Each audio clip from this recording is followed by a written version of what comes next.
Now we know that as I mentioned, the barter system, the goods were exchanged directly, like a sheep, a goat for some clothes, but there's no that was not there was no possibility to to value the estimate the value of the goat or the value of the the clothes between two people. Thereafter people started using. Rather than directly exchanging the goods, they use valuable items like gold or even kahavanu in Sri Lanka, or even silver coins. This way, what happened was it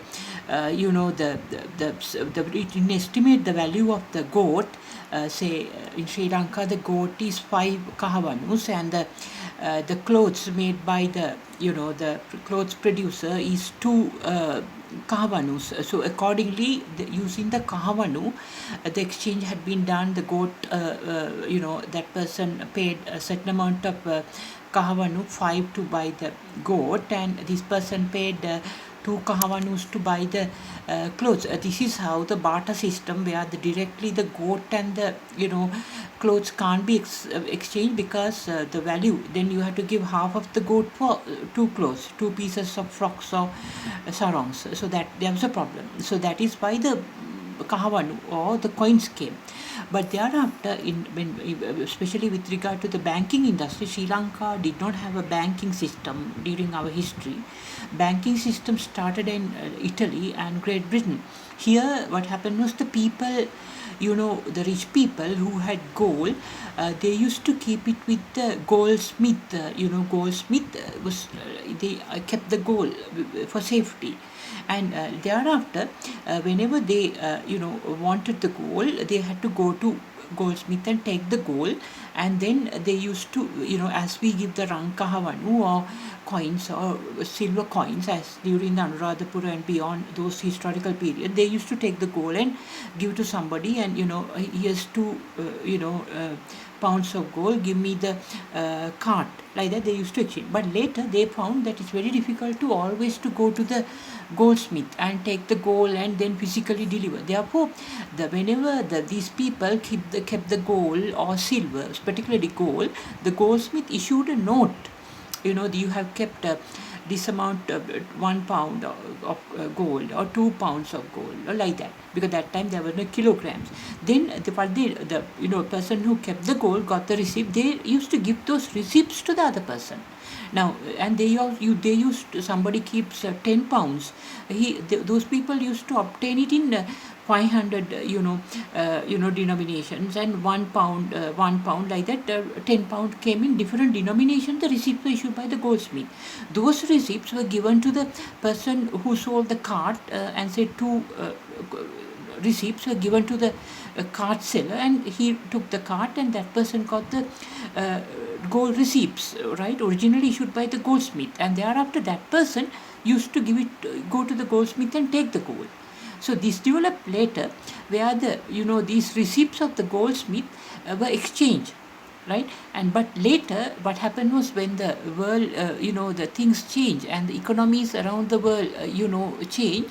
Instead of keeping the gold, this is known as the gold standard, right? Countries used to issue currencies. The central banks had a gold reserve, and say if Sri Lanka's central bank had those days, Central Bank of Ceylon had 100 billion worth of Ceylon rupee gold, they would only issue 100 billion rupees worth of notes to the people. So this currency, printing is limited to the reserve gold physically the central bank had those days, right?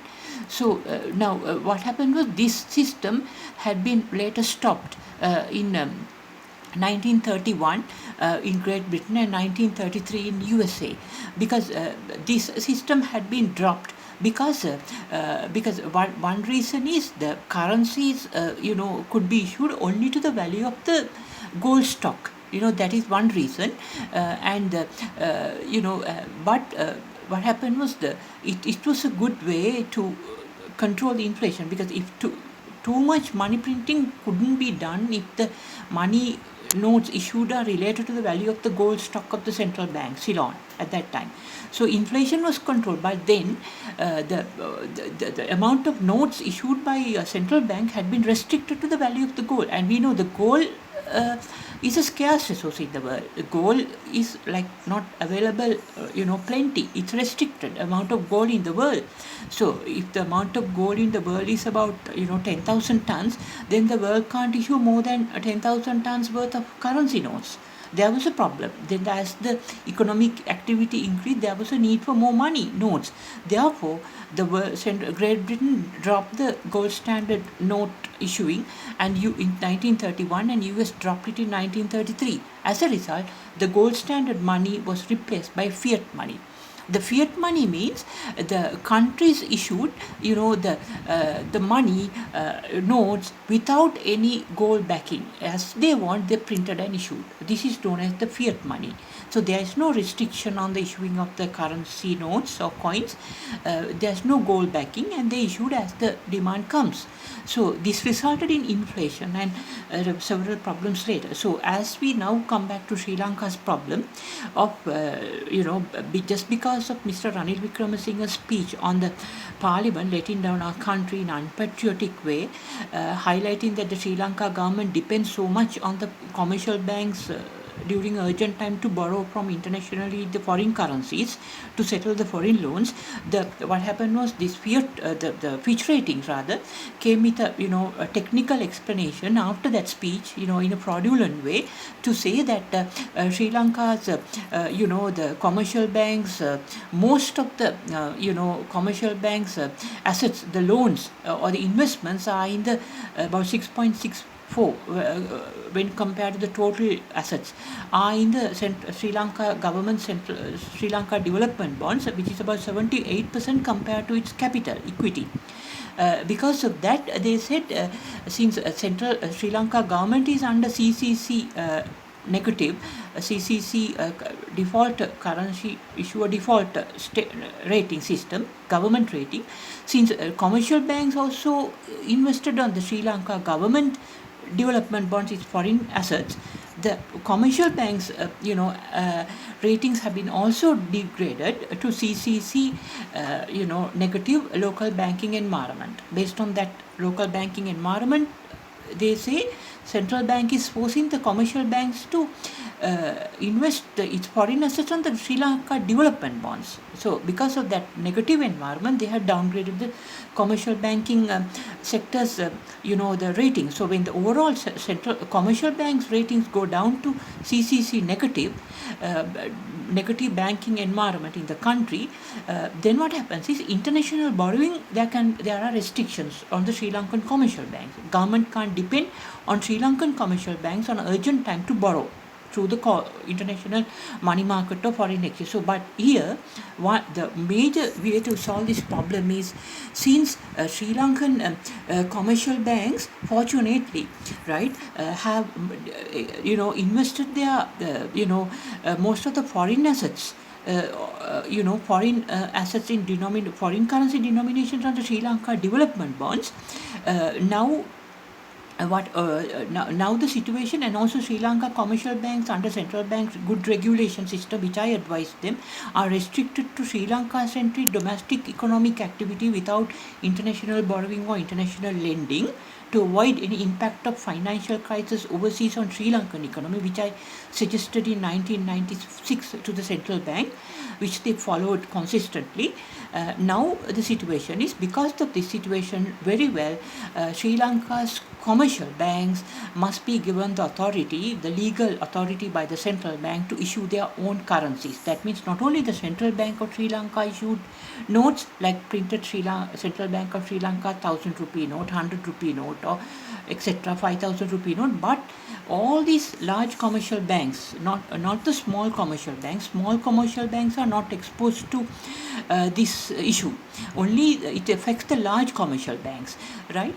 So because they are large amount, nearly 7% of their assets are invested in the Sri Lanka development bonds, and about 78% of their assets compared to the equity with the Sri Lanka development bond. So because of this, the large commercial banks must, like People's Banks, the Commercial Bank, the Bank of Ceylon, the Sampath Bank, Hat National Bank, and also Pioneer Bank, but not banks like DFCC Vardhana Bank, but all large commercial banks in Sri Lanka must be given the legal authority to issue their own currency system. That means People's Bank can issue 1,000 rupee notes, 5,000 rupee notes. Bank of Ceylon, Sampath Bank, Het National Bank, Ceylon Bank, Commercial Bank, Panicia Bank can issue their own currency notes and issue them to the people, right? To be backed, not to the goal, as to the value of foreign currency that the Fitch rating says that the Sri Lanka's large commercial banks have invested on the Sri Lanka development bonds. Say Sri Lanka's Panicia Bank has, say for example, right, invested 10 million US dollars, its foreign assets received through the exports proceedings to the country, in the Sri Lanka development bonds. Then up to 10 million US dollars value in Sri Lankan rupee, the Panicia Bank must be given the authority to issue legal currency, legal tender. So not only central bank, Sri Lanka's commercial banks would also issue notes. This is the system that was there initially in England, before the Bank of England, which is the England central bank came, right? Before, once the gold standard, the fiat money came, the fiat money, which was not supposed to be the money backed by the gold reserves, were issued by all commercial banks in UK. Finally, the Bank of England took control of this, right, under their autocratic system, and government tried to print the money to take political control of the economy.